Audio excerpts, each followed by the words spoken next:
High, আজ হচ্ছে আমার 14তম আইবুড়ো ভাত। আজ আমার বাবার কাছে আমার আইবুড়ো ভাত মানে আমার হিসেব মতন শেষ আইবুড়ো ভাত।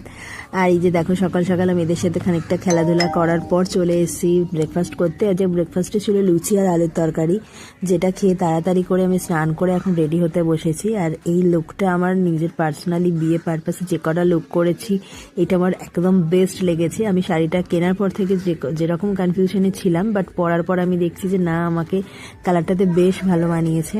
তোমরা কেমন লাগছে আমাকে জানিও। আর এদিকে দেখো, এগুলো হচ্ছে আমার আইবুড়ো ভাতের থালা সাজানো হয়েছে। আর আমি এই রিলেটেড একটা বড় ব্লগ অলরেডি আপলোড করে দিয়েছি। আর এই ডিজাইনগুলো কিন্তু আমি নিজেই করেছি। আমার খুব ইচ্ছে ছিল আমার আইবুড়ো ভাতের থালা আমি নিজেই ডিজাইন করব। আর আমি যেহেতু নেল এক্সটেনশন করেছি, আমি খেতে পাচ্ছিলাম না বলে জ্যাম্মা খাইয়ে দিচ্ছিল। খাওয়া দাওয়ার পর বাইরে এসে দেখছি সবাই অলরেডি খাওয়া দাওয়া করে ফেলেছে, এবং সন্ধ্যের দিকে বৌদি কাকিমারা সবাই এসেছিল বরণডালা সাজাতে। তো দিনটা এইভাবেই কাটিয়েছি। দেখা হচ্ছে পরে।